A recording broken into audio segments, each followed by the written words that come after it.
Selamat datang di channel Alur Donghua. Sebelum menonton, silahkan subscribe, biar Mimin tambah semangat update-nya.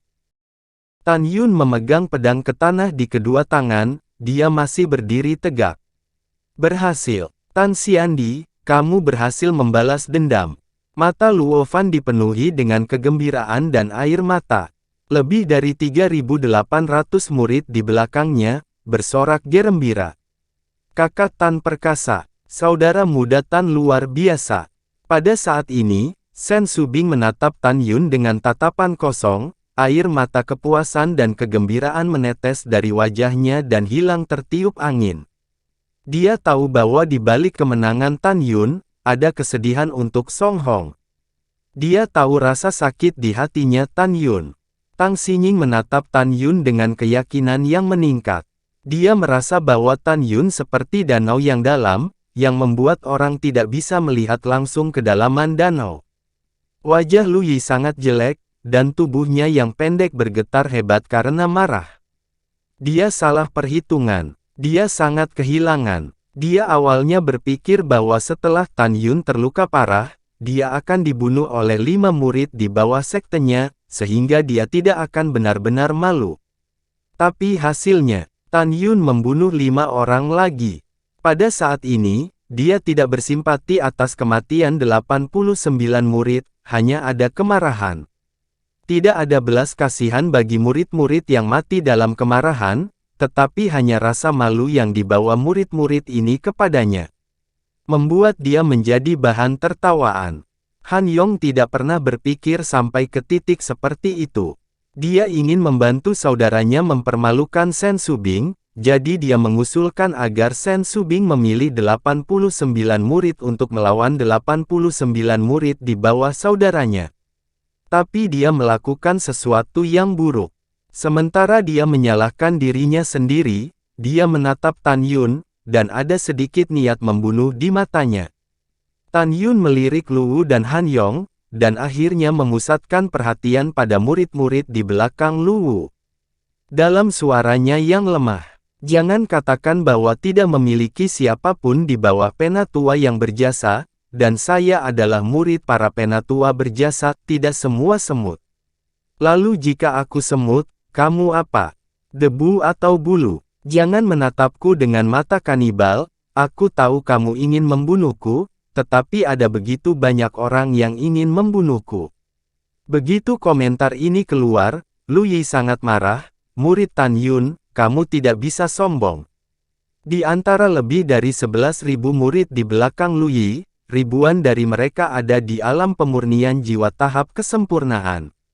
Murid-murid itu melewati Lu Yi dan muncul di depan Tan Yun dengan alis dingin.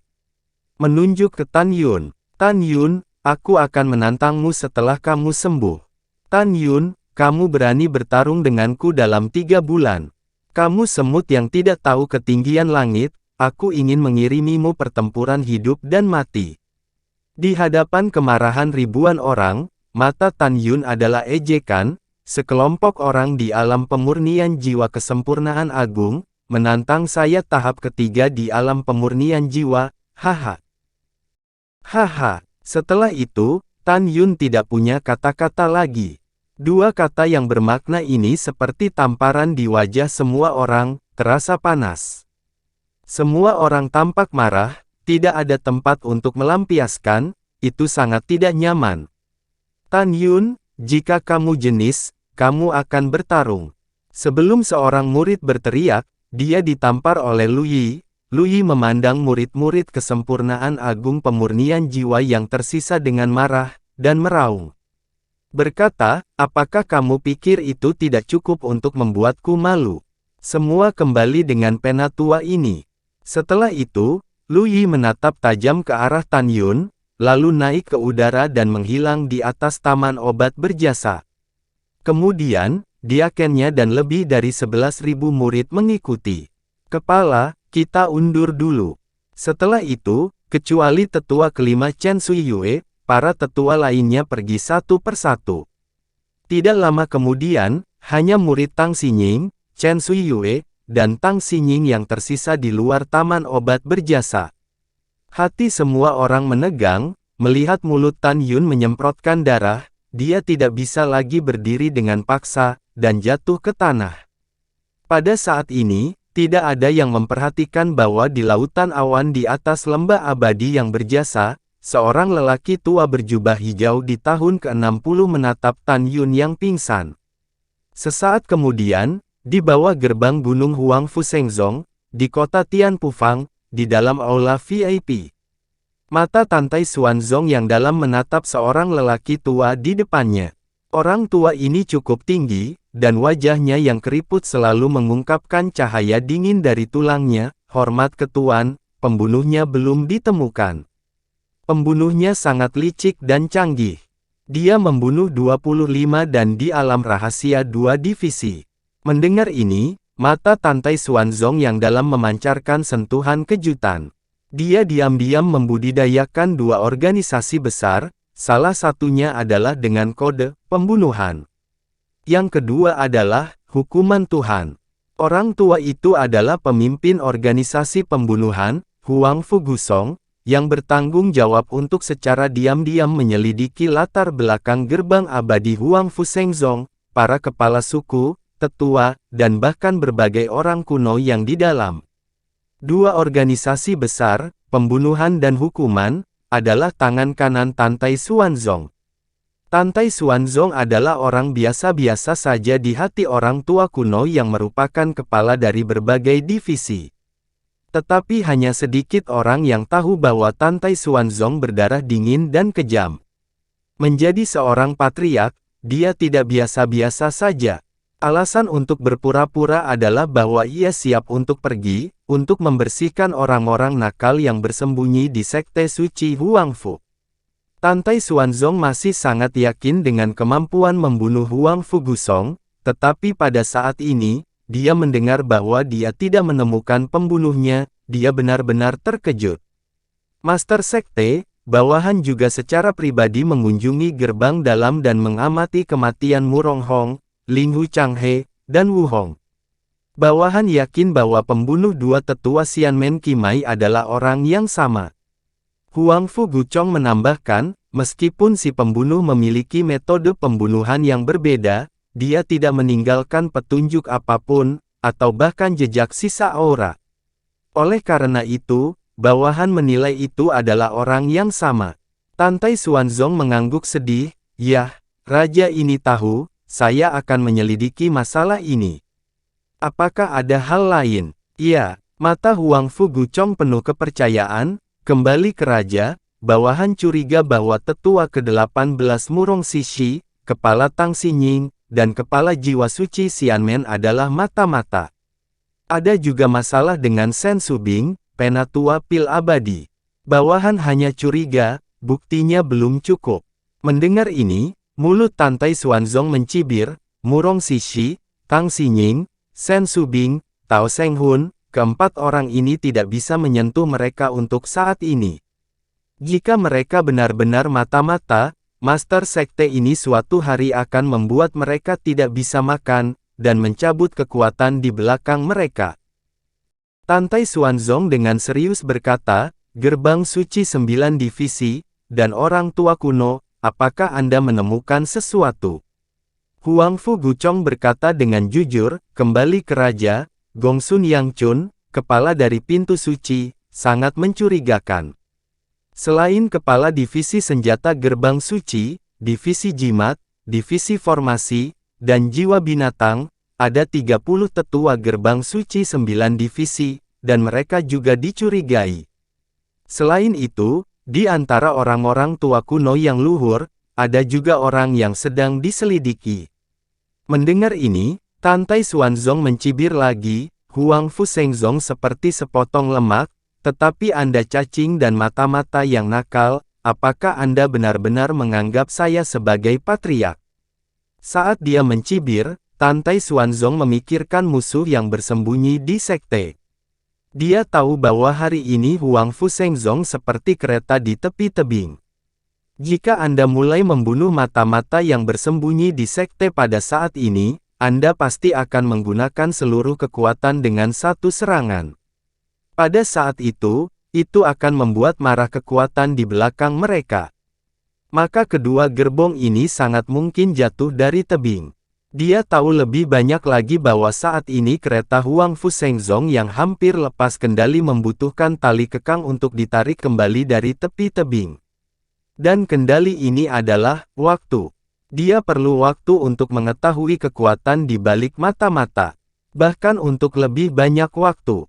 Di bawah pemerintahannya sendiri, Huang Fu Shengzong perlahan melanjutkan lintasan normalnya dari tepi, dan kemudian mengikuti tanaman merambat untuk menghapus kekuatan di belakang mata-mata. Dia juga mengerti bahwa hanya orang yang sembrono yang akan menggerakkan bidak catur dari kekuatan yang tak terhitung jumlahnya ini di sektenya sendiri pada saat ini. Hidup itu seperti permainan catur. Tantai Xuanzong berkata, dia tidak tersesat dalam permainan, sebaliknya, pikirannya sangat jernih. Karena dia juga memasukkan orang, bersembunyi di sekte abadi, dan istana jiwa. Tantai Xuanzong menggosok alisnya yang berkerut, jika dia menunjukkan, apakah ada berita di sana. Huang Fu Gusong tampak serius dan dengan hormat berkata, jawab ke raja, menurut berita dari istana jiwa, Zhuge Yu 2 bulan lalu, setelah kembali dari sekte abadi, dia memanggil pejabat senior di istana, untuk membahas bagaimana bernegosiasi dengan sekte abadi, bergabung menyerang sekte saya. Meskipun bawahan masih tidak tahu kapan istana jiwa dan sekte abadi akan menyerang, cepat atau lambat sekte suci saya akan bertempur dengan dua sekte kuno. Bawahan menebak bisa 100 tahun dari sekarang. Selain itu, anggota organisasi pembunuhan yang bersembunyi di luar pegunungan hukuman surgawi juga telah mendengar berita bahwa akan ada pertempuran besar antara 4 dinasti suci dalam beberapa ratus tahun. Dan sebelum perang, sangat mungkin ingin terlibat dalam kejatuhan sekte kami, Meteor Canyon, dan Jurang Maut Dewa di Tanah Abadi, dan medan perang para dewa di Istana Jiwa. Mereka ingin menemukan sumber pelatihan seperti tentara dewa dari 3 situs medan perang ajaib, sebagai modal untuk konfrontasi sepanjang tahun antara dinasti suci. Dengan kata lain, di daratan akan dihukum oleh surga dan akan menjadi bencana. Mendengar ini, Tantai Xuanzong mengerutkan kening dan mengangguk, "Yah, raja ini mengerti, Anda dapat mundur, mengingat berita apapun, dan melaporkannya tepat waktu." Bawahan mengerti, bawahan undur. Huang Fu Gusong menghilang dari udara tipis dan pergi tanpa jejak. Tren umum dunia, kita harus bersatu untuk waktu yang lama, dan kita harus berpisah untuk waktu yang lama. Tantai Xuanzong berkata dengan emosi. Saya berharap bahwa dalam hidup saya dapat menyelesaikan konspirasi 48 karakter Tan Yun. Biarkan para praktisi dan orang-orang miskin dari benua hukuman surgawi hidup dan bekerja dalam damai, biarkan benua hukuman surgawi kembali ke masa kejayaannya, dan menghasilkan makhluk abadi yang naik ke atas. Tiba-tiba, Tantai Xuanzong mengerutkan kening dan merasakan aura yang belum pernah ada dari kota Tian Caifang. Kemudian, bayangan menyapu ke aula utama dan berubah menjadi tubuh kurus di depan Tantai Xuanzong. Orang ini adalah yang muncul di divisi pil gerbang abadi, lautan awan di atas taman obat berjasa beberapa saat yang lalu. Ayah, mengapa kamu di sini? Tantai Xuanzong segera membungkuk kepada lelaki tua itu. Itu benar, orang tua itu adalah ayah dari Tantai Xuanzong, Tantai Yu juga penguasa terakhir Kaisar Huang Fu. Tantai Yu tersenyum dan memegang tangan Tantai Xuanzong, seolah memikirkan sesuatu. Lebih dari 3 tahun yang lalu, kamu menyebut Tan Yun, dan ingin menjodohkan Xianer dengannya. Masalah ini telah disimpan dalam pikiran untuk ayah. Jadi hari ini, saya melakukan perjalanan khusus ke divisi pil gerbang abadi. Saya menyaksikan Tan Yun dengan mata kepala sendiri. Dengan kekuatan tahap ketiga alam pemurnian jiwa, dia sendiri bertarung melawan 89 murid dari ke-7, ke-8, dan 9 alam pemurnian jiwa. Akibatnya, dia terluka parah dan membunuh 89 orang. Tantai Xuanzong terkejut ketika mendengar ini, anak ini melompat untuk menantang kekuatannya, dia benar-benar unik di dunia. Iya, itu bahkan lebih kuat daripada ketika kakek guru berada di tahap ketiga dari alam pemurnian jiwa. Tan Taiyu setuju sambil tersenyum dan berkata, anak ini memiliki masa depan yang cerah, aku akan memberitahumu dengan jelas bahwa menantu ini aku setuju. Namun, lebih dari 3 tahun yang lalu, Anda mengatakan bahwa dia memiliki orang lain. Anda harus berurusan dengan masalah ini. Tidak mungkin cucu perempuan dari Tan Taiyu melayani dengan wanita lain. Kata pengolahan dalam Tan Taiyu Guci memiliki 2 arti. Salah satunya adalah untuk membunuh. Kedua, pisahkan. Mendengar ini, Tan Tai Xuanzong mengerutkan kening dan berkata, ayah, anakmu tidak setuju dengan ini. Seorang anak tidak bisa begitu saja menghancurkan kebahagiaan putri orang lain untuk putrinya sendiri, apalagi membunuh wanita di sebelah Tan Yun karena putrinya. Jika kamu benar-benar melakukan apa yang kamu inginkan, tidak apa-apa jika hal-hal tidak terungkap. Begitu terungkap, bagaimana Tan Yun bisa menyerah? Pada saat itu, hanya ada satu cara untuk memilih, dan itu adalah membunuh Tan Yun untuk mencegah balas dendam. Tetapi selama puluhan ribu tahun, Huang Fu Shengzong saya akhirnya menghasilkan jenius yang mempesona seperti dia, dan anakmu pasti tidak akan bunuh dia. Setelah mendengar ini, Tan Taiyu mengernyitkan alisnya, dan bertanya, bahkan jika kamu membunuh wanita di sebelah Tan Yun, bagaimana jika dia menikahi si Aner? Dan setelah dia dipromosikan ke Sekte Suci di masa depan, yaitu Putra Suci, dia akan memiliki hak untuk memperjuangkan kualifikasi berdaulat berikutnya. Apakah dia akan melepaskan kesempatan untuk bersaing memperebutkan penguasa berikutnya untuk beberapa wanita? Anakku, Tan Yun adalah jenius, tetapi jika itu tidak dapat digunakan oleh Sekte Suci Tantaiku, apa gunanya mempertahankannya? Tan Tai Xuanzong menggelengkan kepala lagi, nadanya menegaskan, ayah, saya telah melihat banyak orang, saya dapat yakin bahwa dia menganggap wanita lebih dari kekuasaan. Dia menghargai cinta, dia tidak akan pernah mengkhianatinya. Dan ayah, strategi 48 karakter yang dikatakan anak ini kepadamu sebelumnya bukanlah ide dariku, tetapi dari Tan Yun. Tan Taiyu mendengar kata-kata itu, dan matanya terkejut. Apa? Rencana 48 karakter datang dari mulut Tan Yun. Ayah, itu benar, kata Tan Tai Xuanzong. Hahaha, luar biasa. Tan Taiyu berkata setelah merasa emosional, oke, kalau begitu aku tidak akan campur, tetapi si Aner harus besar setelah menikah dengannya, ini untuk satu-satunya permintaan ayah. Ayah jangan khawatir, anak itu memiliki niat itu. Yah, itu bagus, kalau begitu kamu pergi dan selesaikan pernikahan ini segera. Anak patuh, akan mencari si Aner sekarang.